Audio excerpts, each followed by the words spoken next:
Well, hello everybody again. Thank you very much for a very interesting day. I've been listening to some presentations this morning, as I said earlier, and the ones this afternoon. I initially had the idea of presenting Sinathina as you had asked from me, but in fact, as I heard the presentations today, I decided to include in my presentation three questions. Sorry, how do I change? Oh, here, okay, sorry. I want to share with you three questions that I posed to myself. I'm going to start, I wanted to start from the story of Sinathina. Sinathina was conceived 10 years ago when the city had been struggling through the crisis, but also inventing new ways of addressing its problems.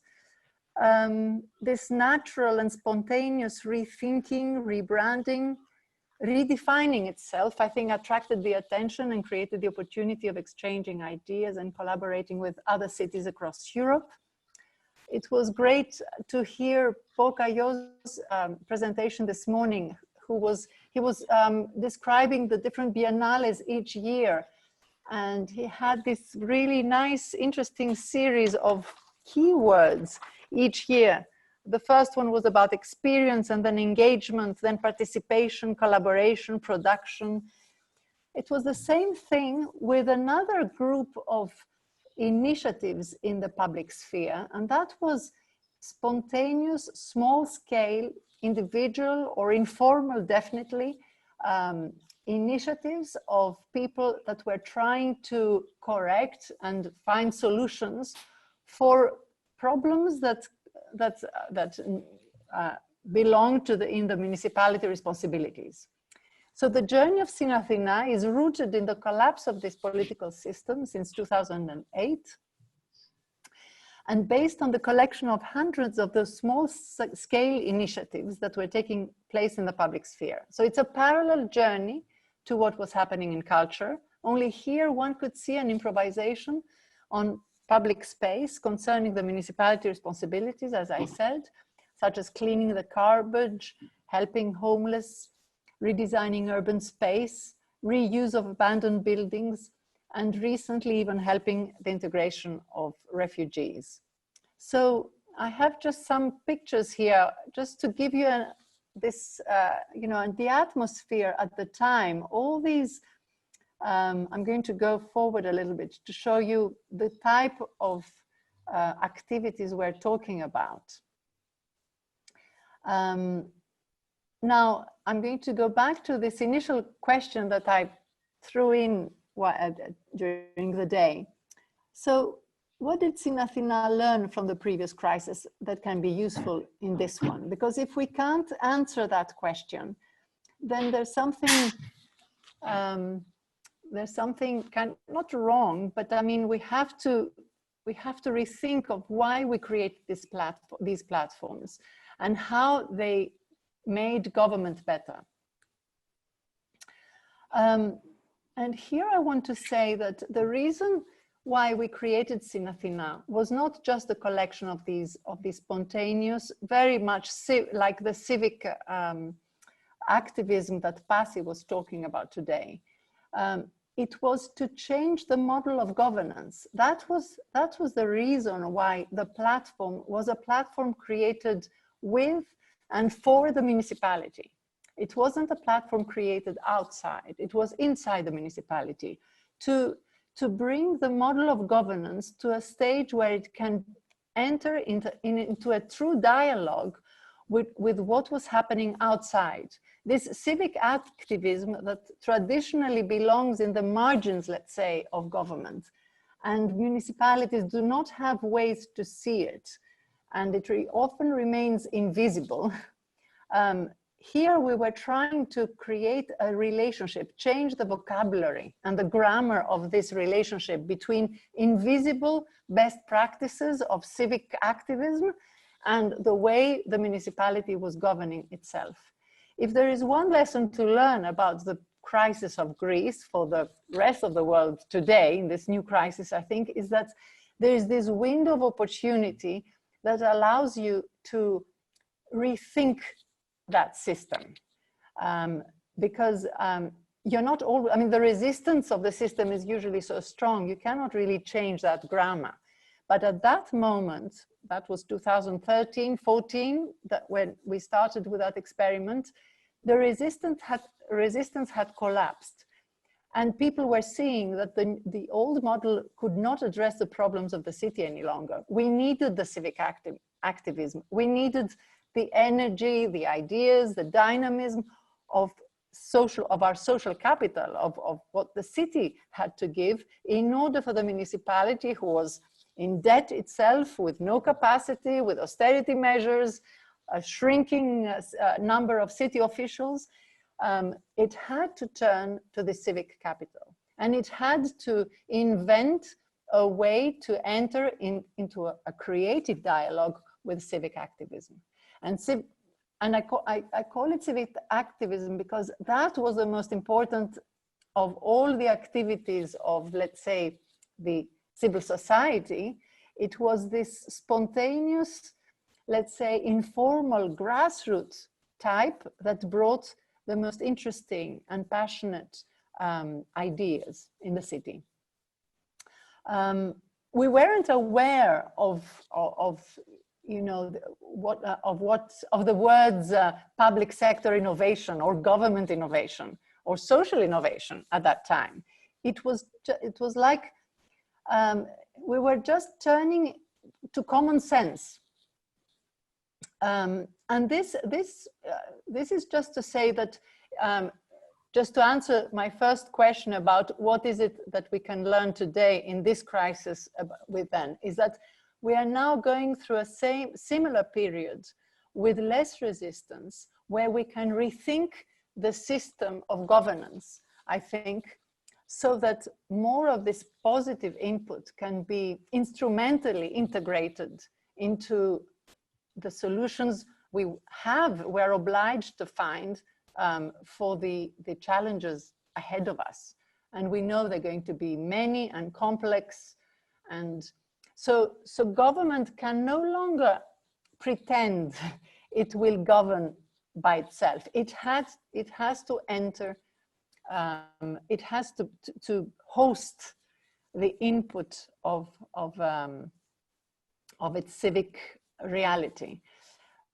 I just wanted to bring one example. I mean, one of our flag projects in the Sinathina journey was at that moment the consultation about what would become with the public market of this particular area called Kypseli. One thing that we wanted to do was not to turn into a usual consultation with citizens, because we knew that questionnaires or going to the local district belonged to the, let's say, to what people at that moment, right? We're talking about a moment of collapse of the political system, of lack of credibility, of a lot of corruption. We didn't want to use the same language, just because I spoke about vocabulary and grammar. So we asked the local community groups to design a new way to consult the neighborhood of Kypseli about what they would want this public market to become, what their vision about it. And the next picture is what happened, is that instead of the questionnaire, the artist designed a game where people would pass by for the whole day. I mean, it took months and months of course, of telling people that we're going to do all of that. But people, instead of writing the questionnaire, they actually created, painted, drew, sometimes sang the ideas they wanted to be heard about their vision for this empty public market that had remained, that was squatted for a long time, and then in terrible physical condition, and then with no possibility of the municipality to find what it will do with it. What I'm saying here is that it was culture And the artists that came up with this entirely mad consultation process, mad in the ears of public administration, that is very bureaucratic, very kind of conservative.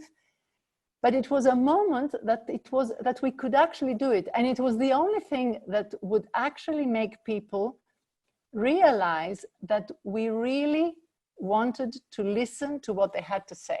There was no other language. All the other things that had been done up until that moment had lost their credibility. So we had to break the ice. And in fact, in this area that had a lot of strife at that time, with Golden Dawn rising at the time and all of that, I mean, people realized that in fact, the types of things they wanted were very similar, and there was a common vision for this market. And we actually could do it together. Just as an example of when this resistance falls, like now, you can actually go to the extreme of things. You really have to use your imagination and see what works. Okay. Now, my next question is that we've been hearing from this panel today incredibly interesting examples of participatory governance in one way or another. Platforms like Sinathina during the last decade multiplied, and we have amazing examples from Madrid, Reykjavik, Helsinki, and Barcelona, Paris, Ghent, and if not platforms, examples of these. And in my mind, I've had, have these places that invested in participatory mechanism, have they done better during COVID? Have people been more aware about their care of others during COVID? It's a question that I will not answer. I'm just putting it on the table, because what these experiments of participative governments have tried to do in the past decade to address the problem of the past crisis, have they created a better way of governing, a generically better government that can now face new challenges, other types of challenges in a better way? That's just to throw this on the table. Yeah, that's the Sinathina initial digital, the digital platform that we created. But I wanted, by entering that question and entering the field of platforms and platforms across Europe, I made one day, a kind of charts to see what types of tools have these platforms experimented with. So, and you have, if you put Helsinki, Barcelona, Madrid, Athens, Paris, and these other cities alongside, you have a wide palette of participative tools. So you have debates, the art of debating that Reykjavik, for example, has become really good at.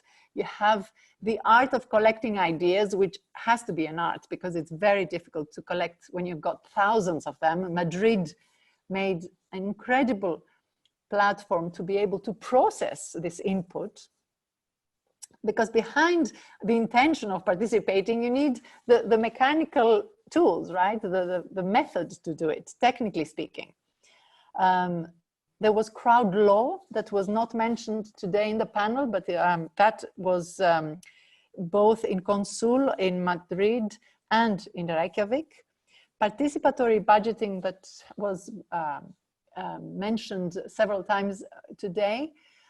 In many forms, Madrid became quite well known for the amazing technique that they adopted, because they screen the ideas. After taking thousands of ideas, there were some ideas that were repetitive, and then people voted for the ideas that were more popular, and then among the popular ideas, again, they voted the ones that were feasible, and then again and again. So the very sophisticated platforms. Then you had open calls like Synathina, or you had even ways to co-create the strategy, the political strategy of your city, like Barcelona did, which was really bold and audacious when they did that. Now the conversation here is about the effort and this shift in the governance model.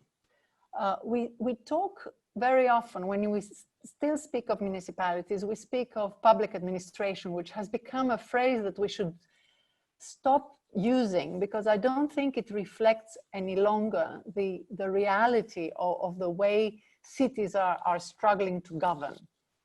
I think through these platforms and through the examples that you brought today, you see this shift, this struggle to change the mode of governance, to open it up. And here I'm going to refer to external budgeting, which was previously mentioned, is that bureaucrats and politicians have had a lot of difficulty allowing external budgeting because they cannot control, in fact, because they lose the control that they have over the decision making. Now, so it has taken a lot of humility and open-mindedness, both in city officials and bureaucrats and politicians, to be able to share not only the resources, not control all the resources, but have resources that they do not control entirely. Similarly, to give away decision-making, and in other words, to include a new set of skills and a new mindset in the way they govern, compared to the way public administration has been run more traditionally until today. And I think if that is a lesson learned from the previous crisis, from places like Athens or Reykjavik, I mean, or the countries that really suffered from the previous crisis, I think today it's become almost, I don't know if I would say the word, not obligatory, but I think that Europe, to answer a little bit Legnon's question earlier, Europe is turning to this, saying that we cannot do it on our own any longer. We have to find ways to co-create the types of solutions, even if they are not only social in their ends, but social in their means. Find social ways to respond to a wide range of problems. And it's not about continuing this blind outsourcing that previous decades have shown. It's about re-strengthening the role of governance, giving once again the true moderator and compass of the mission of the public sector, to moderate and include the different voices, either whether they come from the civil society, civic activism, private sphere, business, foundations, philanthropy, whatever it has, to bring it, to compose it, to orchestrate it with the strength it is supposed to have in knowing exactly what is the public good and being a really good compass for that. And that is, I think, in the new, at least Horizon Europe mission statement, that's what it says basically, that we cannot do it on our own any longer. We have to rethink the model of governance. And cities have been pioneers, I think, in this. So that was, I think that is the lesson learned from platforms, from participative platforms. And I think it's the goal that one has when one designs one for their own city. Now, I had put this, the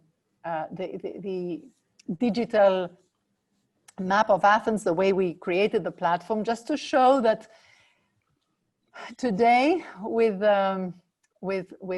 COVID and the social distancing, we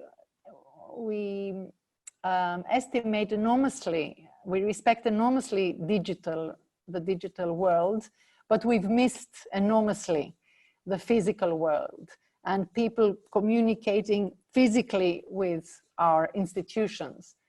And we have to be very careful with, you know, how are we going to replace this enormous need to be active and to be together and, you know, in physical contact. Civil society has frozen, is almost in hibernation.